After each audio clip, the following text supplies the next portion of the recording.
We almost missed her because nothing about the scene looked dramatic from a distance. A young mother, a tired walk, a baby pressed against her chest. The only thing that felt off was how carefully she kept her eyes down, like she'd learned that looking up invited trouble.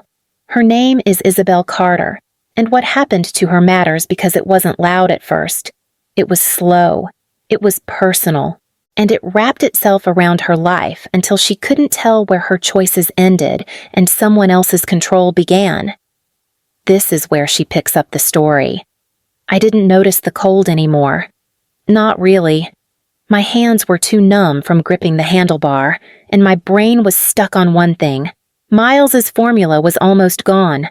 The bike was a cheap second-hand one. The tire had gone flat the second I hit the sidewalk, like it had been waiting for the worst moment. Miles was strapped to me in an old carrier, his little cheek warm against my collarbone. He watched me with those wide baby eyes, quiet and serious, like he already knew not to make it harder. My phone buzzed again. Low balance alert. I didn't even open it. I already knew. A car slowed behind me. Not the usual neighborhood car. This one sounded soft, expensive, the kind of quiet engine that doesn't have to announce itself. Then the window rolled down. Isabelle. That voice landed like a hand on the back of my neck. I stopped. The stroller moms across the street kept walking. A dog barked somewhere. Normal life. Just moving on. My grandmother sat in the back seat. Rosemary Bennett, perfect hair, clean scarf, the kind of face that didn't waste expressions. Her eyes went straight to Miles, then to the bicycle, then back to me. You're walking. I'm fine. The words came out too fast. Rosemary's gaze didn't soften. That's an Audi Q7. My throat tightened. I know. It's yours. I stared at the sidewalk like it had answers. My fingers clenched around the rubber grip until my knuckles ached. Why aren't you driving it? She added, quieter now, like she was trying not to scare the baby. I swallowed. They keep the keys. A beat of silence. Rosemary leaned forward slightly. They, my parents. Vanessa.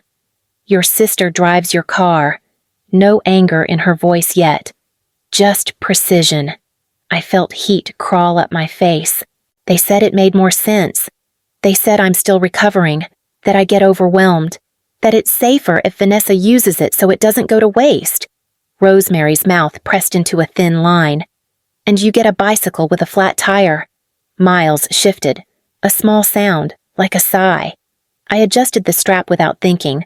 We've heard that kind of quiet agreement from babies before, the way they settle into whatever their mother can manage.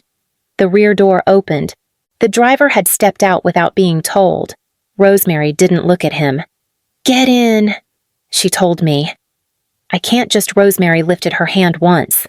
Not a dramatic gesture. Final. You can. I hesitated, my heart thudding so hard it felt like it was pushing against my ribs.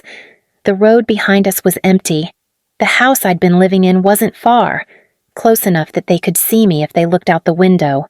Rosemary's voice dropped. Bring the baby.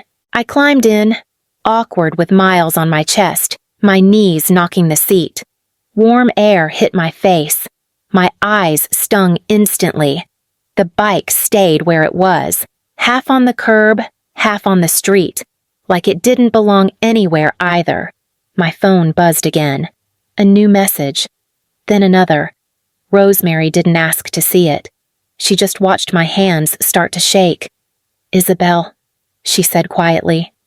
Look at me. I did. What else have they taken? The door closed behind me with a soft sound. Too soft. Like it didn't want to draw attention. The heat inside the car kept rising, and my body finally noticed how cold it had been. My shoulders shook once before I could stop them. Rosemary waited. She always did that. Gave space until the truth got uncomfortable enough to step forward on its own. Miles stirred. I loosened the strap, rubbed his back with 2 fingers. He settled again. The Audi, Rosemary said.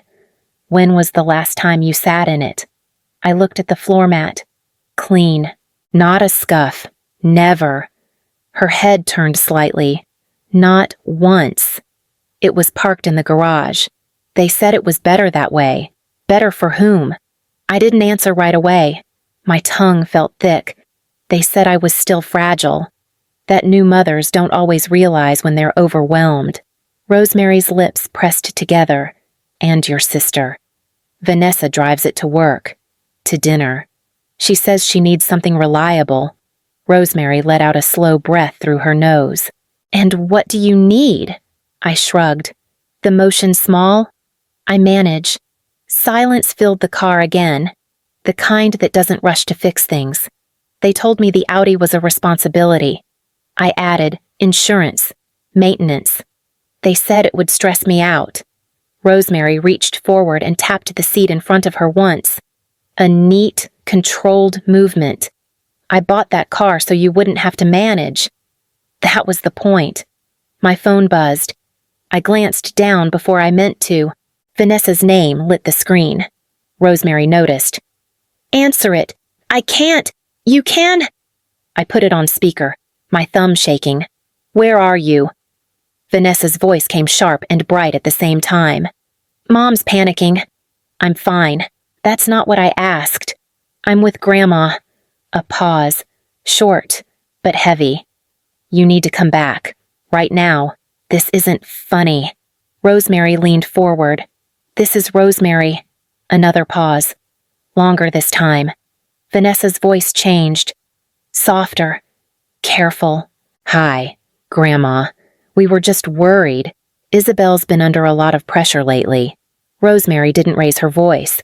She's walking in the cold with a baby while you drive her car. That's not fair. Then explain it. Vanessa exhaled sharply.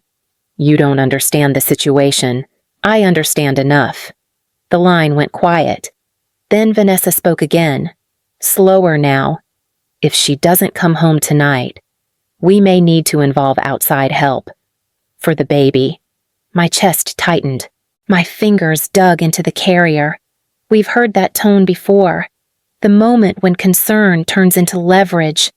Rosemary's voice stayed even. You will not threaten my granddaughter. It's not a threat. It's responsibility. The call ended. I stared at the dark screen, my pulse loud in my ears. Rosemary looked at me then, really looked. They don't see you as an adult, she said. They see a door they forgot to close. I swallowed hard and nodded once. The car moved again, smooth and quiet, like nothing had changed. Outside, the streetlights blurred past. Inside, everything felt too still. Rosemary didn't speak right away. She rested her hands on her lap, fingers folded neatly, eyes forward. That calm made it harder. If she'd yelled, I could have hidden behind the noise. Miles shifted against my chest. I kissed the top of his head without thinking.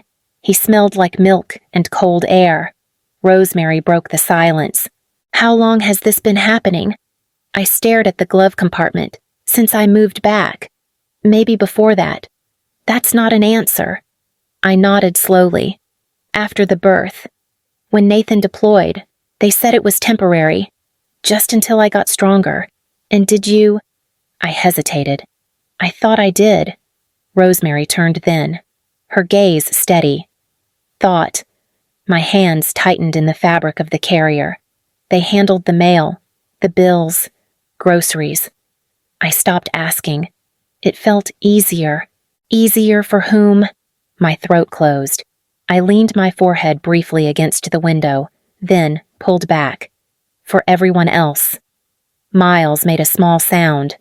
I swayed slightly, side to side, the way you do without realizing you're doing it. They told me I was lucky. I went on, that not everyone has family willing to step in, that I should be grateful. Rosemary exhaled. Not a sigh. More like restraint. And you believed them. I wanted to. The car slowed at a light. Red reflected across the dashboard, then vanished. They started keeping my cards. I added, just in case. They said my spending got unfocused. Rosemary's jaw tightened. Unfocused. I nodded. Formula, diapers, ride shares when the bike didn't work. Silence again. Thicker this time. We noticed how her voice stayed low, almost apologetic, even while describing things that had clearly cost her something. Rosemary reached back and rested her hand over mine. Her palm was warm. Steady. "This isn't about recovery," she said. "This is about permission." I swallowed. I don't think I know how to live without asking anymore. Rosemary didn't pull her hand away. "You'll learn." The light turned green. The car moved forward. Miles slept. The road opened ahead of us. Rosemary's estate came into view just as my phone started vibrating again. Not buzzing. Vibrating. Like it was angry. I didn't pick it up right away. My hands were busy unbuckling the carrier, lifting Miles carefully so I didn't wake him. He stayed asleep, his mouth slightly open, trusting the moment in a way I wasn't sure I could anymore. The phone kept going. Rosemary watched me from the doorway. "You don't have to answer," she said. "I should?" My voice sounded smaller than I wanted. "If I don't, they'll escalate." I stepped inside, closed the door, and finally looked at the screen. "My mother," I answered. "Where are you?" No greeting, just control, dressed as concern. "I'm with Grandma." A pause, then a softer tone slid in, like it had practiced. "Isabelle, you can't just disappear with the baby." "I didn't disappear." "You didn't come home." "I didn't say I was." Her breath came through the speaker, sharp and fast. "You're not thinking clearly. You've been emotional lately." I felt my shoulders tense. Rosemary's hand settled lightly on Miles's back. Not possessive. Supportive. "I'm calm," I said. "That's what worries me." Another voice cut in before I could respond. "Vanessa. Too quick. Too confident. If you don't bring him back tonight," she said, "we'll have to call someone. For his safety." My stomach dropped. My mouth went dry. Rosemary stepped closer to the phone. "Vanessa." "Listen carefully." Vanessa hesitated. "Grandma, this isn't about you. It is now." Silence on the line. Then Vanessa again. Slower. Measured. "We're trying to help. Isabelle hasn't been stable since the birth." I felt my grip tighten on the phone. "Don't do that." "Do what?" "Don't talk about me like I'm not here." My mother's voice came back, sharp again. "Lower your tone. You're proving our point." Something in me cracked then. Not loudly, just enough. "I walked in the cold with a flat tire because you told me there wasn't enough money for a ride," I said. My words shook, but they didn't stop. "Miles's formula is almost gone, and you told me I was being dramatic." There was a beat of silence, a long one. We noticed how no one rushed to deny it. Vanessa laughed once, short and brittle. "You always exaggerate." Rosemary reached out and gently took the phone from my hand. "You will not threaten my granddaughter with the loss of her child." "This is a misunderstanding," my mother said quickly. "We can talk about this like adults." "We are," Rosemary replied, "and you are done speaking to her tonight." The call ended. I stood there, staring at the dark screen, my pulse loud in my ears. My knees felt weak, like they might give out. Rosemary handed the phone back. "They don't need money to control you," she said quietly. "They need fear." I looked down at Miles. His chest rose and fell, steady and unbothered. "I don't know how to protect him from them," I said. Rosemary met my eyes. "You already started." She turned toward the hallway, her voice calm, certain. "Tomorrow, we involve people who don't confuse family with ownership." I barely slept. Miles did, somehow. He woke once, fussed for a minute, then settled again like nothing in the world was wrong. I lay there listening to his breathing and the quiet hum of the house, waiting for morning to make everything real. Rosemary was already dressed when I came downstairs. Coffee sat untouched on the counter. "We're going out," she said. "Bring what you normally carry. Phone, wallet." I hesitated. "Where?" She didn't soften it. "To be seen." The drive was short. Government buildings always look the same to me. Clean lines, flags, nothing personal about them. Inside, a woman at the front desk glanced up. "Can I help you?" Rosemary leaned in slightly. "My granddaughter needs to file a report." The officer who took us back didn't look rushed or interested. She listened with her hands folded while I talked, my voice low, careful. When I finished, she nodded once. "This sounds like a family dispute," she said. "Possibly civil." I felt something sink in my chest. Rosemary didn't interrupt. She opened her bag instead and set a folder on the table. "I established a revocable trust for Isabelle and her child," she said. 2 years ago. The officer's posture shifted. Not dramatic, just attentive. "How much?" $420,000, Rosemary replied. "Intended for housing, childcare, and education." I stared at her. "What?" She turned to me then. "I named your mother interim trustee while Nathan was deployed. I believed it was temporary." The officer looked between us. "Did you receive any documentation?" I shook my head. "No." "Any distributions?" "No." The officer opened the folder, flipped through a few pages, then reached for her pen. "There are withdrawals listed here." My mouth went dry. "How much?" "Over 100,000, she said, measured. "So far." We noticed how Isabelle didn't cry when she heard the number.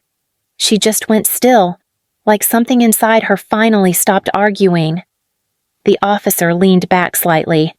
"This changes things." She asked for dates, names. I answered where I could. Rosemary filled in the rest without hesitation. "We'll open an investigation," the officer said. "This won't be quick." I nodded. Quick wasn't something I trusted anyway. Outside, the air felt heavier. Or maybe I did. I didn't know. I said once we were in the car, about any of it. Rosemary kept her eyes on the road. That was the point. My phone buzzed again. I didn't look this time. "They took more than money," I said quietly. Rosemary glanced at me, then back ahead. "And now they don't get to decide what happens next." They arrived just after lunch. I'd been sitting on the floor with Miles, tapping a plastic spoon against a bowl, when Rosemary's voice carried down the hall. "They're here." I wiped my hands on my jeans and stood. My stomach felt hollow, like I'd skipped something important. Julian Foster shook my hand first. Firm, not lingering. Isabelle. Anthony Morales followed, nodding once, already setting his laptop on the table like it belonged there. Julian didn't waste time. "Before we start, I need you to understand something. Today is about facts, not feelings." I let out a breath I hadn't realized I was holding. "That helps." Anthony opened his laptop. The screen filled with rows and dates that meant nothing to me yet. "Let's start simple," he said.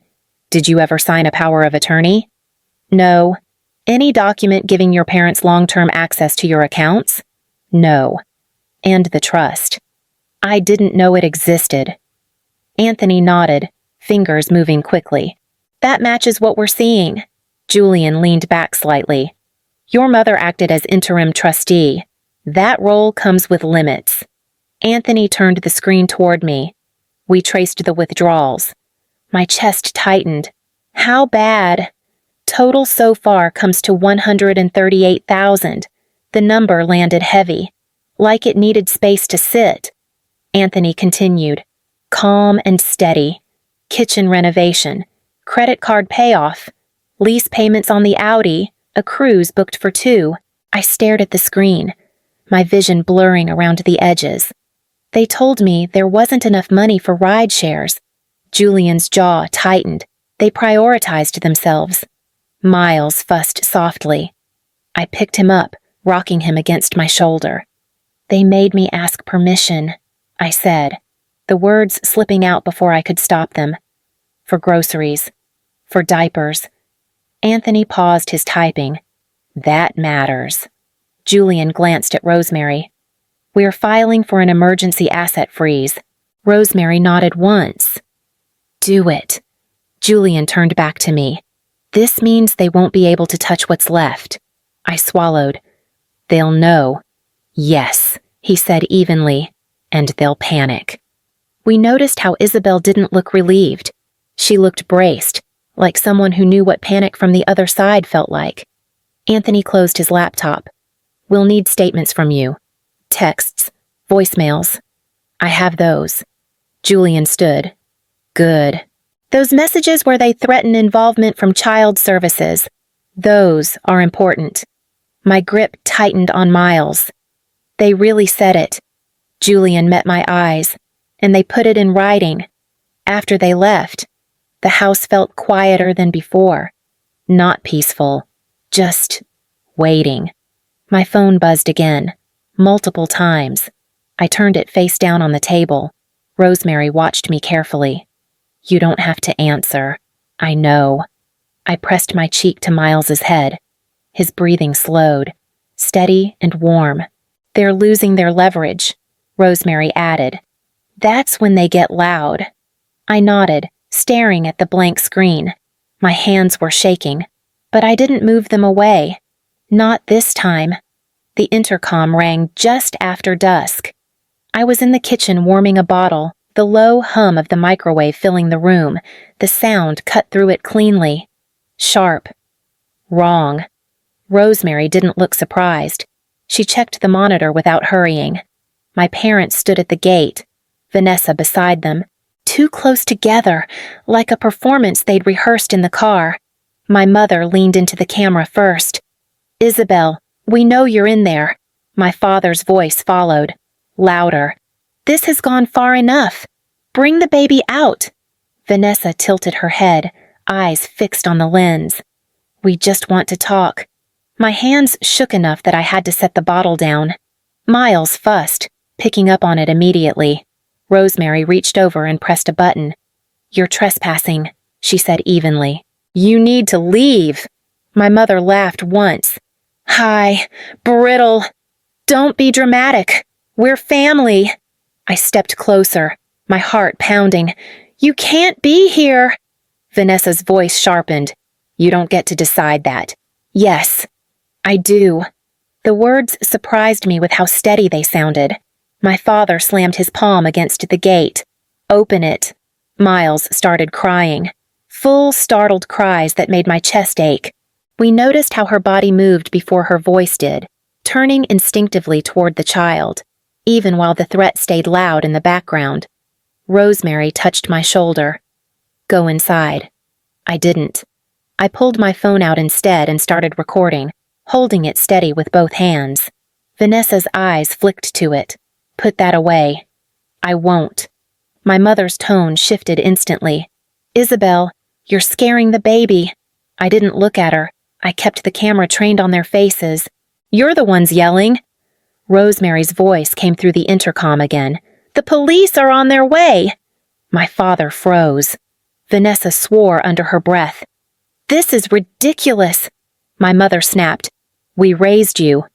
And you don't own me, I said quietly. Sirens sounded faintly in the distance. Close enough. The officer arrived quickly. Words were exchanged I couldn't hear from inside. Gestures, pointing, a warning delivered. They were told to leave, not asked. As the gate closed behind them, Vanessa looked back once. Her face wasn't angry anymore. It was afraid. I stopped recording and lowered my phone. My hands were shaking hard now. Rosemary stood beside me, her voice calm. Send that to Julian. I nodded and did it immediately. Miles quieted as quickly as he'd cried. I held him close, breathing him in. Outside. The driveway went still again. The courtroom was smaller than I expected. Not the kind of place that echoes. The walls were plain, the chairs hard, like comfort wasn't part of the design.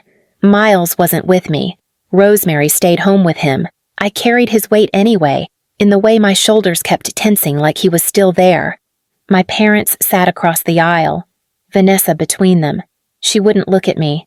My mother did, though, long enough to make it feel intentional. Julian leaned in slightly. Remember, answer what's asked. Nothing extra. I nodded. My mouth felt dry. When my name was called, my legs moved before my thoughts caught up. I stood where they told me to stand and faced forward. The judge's voice was calm, neutral. Questions came in order. Dates, access, authorization. No, I said. Again and again. No, I didn't know. I didn't approve that. Vanessa shifted in her seat. My mother stared straight ahead now, jaw tight. Julian stood when it was time. He spoke without raising his voice, laying things out piece by piece. The trust, the withdrawals, the messages about child services. When the audio played, Vanessa's voice filled the room, clear, recorded, saying my name like it was something she owned. I felt my hands curl into fists. We noticed how still Isabelle stayed while her sister's words hung in the air, like she'd already done the shaking somewhere private. The judge paused longer after that. Papers shuffled. A quiet cough. The ruling came without drama. Restitution ordered. Trustee removed. A permanent no-contact order put in place. My knees felt weak, but I stayed standing. Julian touched my elbow. It's done. I surprised him by shaking my head. Not yet. When they asked if I wished to pursue additional damages, I took a breath and spoke before I could overthink it. No, I said. I want what was taken returned. Nothing more. My mother turned then, eyes wide. Vanessa looked up sharply. I want the trust restructured for my son. I continued, and I want this to end. The judge studied me for a moment, then nodded. So ordered. Outside, the air felt different. Not lighter, just clearer. Julian walked beside me down the steps. Most people don't choose that. I'm not most people, I said quietly. Across the street, my parents stood together, speaking in low, urgent voices. Vanessa stayed back, staring at the ground. I didn't look for long. My phone buzzed. A picture from Rosemary. Miles asleep, one hand curled near his cheek. I held the phone close to my chest and kept walking. The townhouse smells like toast in the mornings. Not fancy bread, just whatever was on sale, warmed enough to feel like a start. Miles sits in his high chair, banging his spoon against the tray like he's testing whether the day is listening. I let him. I've stopped rushing quiet away. The Audi sits out front, parked crooked more often than not. I don't correct it right away. It's a car now, not a symbol. I use it to get to the grocery store, the pediatrician, the park with the cracked bench where Miles likes to watch birds. No one asks where I'm going. No one keeps the keys. Rosemary visits once a week. She brings soup sometimes, leaves books other times. We don't talk about my parents, not because it hurts too much, but because it doesn't come up. Distance has a way of editing a life. One afternoon, she watched me lock the door, check the bag, adjust Miles's hat. You look settled, she said. I thought about that for a second. I feel unobserved. She smiled, small and real. That's better. Nights are quieter than I expected. After Miles falls asleep, I sit on the couch and let my thoughts finish themselves. I don't rehearse conversations anymore. I don't draft explanations in my head. There's nothing waiting to interrupt me. Sometimes I think about the trust, now restructured, now untouched. It exists in the background, like a safety net I hope never to test. What matters more is knowing it's there because it's meant for us. Not managed, not borrowed, not explained away. I still hear my sister's voice sometimes. Not the words, the tone. The confidence she had when she thought I couldn't move without her permission. That fades faster than I expected. What stays is something simpler. My name is Isabelle Carter. I learned that control doesn't always announce itself. Sometimes it offers help. Sometimes it sounds like concern. And sometimes it only shows its shape once you stop asking for approval. Miles stirs in his sleep. I check on him, brush my finger across his hair, then leave the door open just enough to hear him breathe. Later, I sit at the table and write a few lines in a notebook. Not plans, just observations. The way the morning light hits the counter. The sound the house makes when it settles. If this story stays with you, pass it along quietly. There's someone out there who might need to hear it the way I needed to live it. We listened as Isabelle closed the door on a life that required permission and opened one that simply existed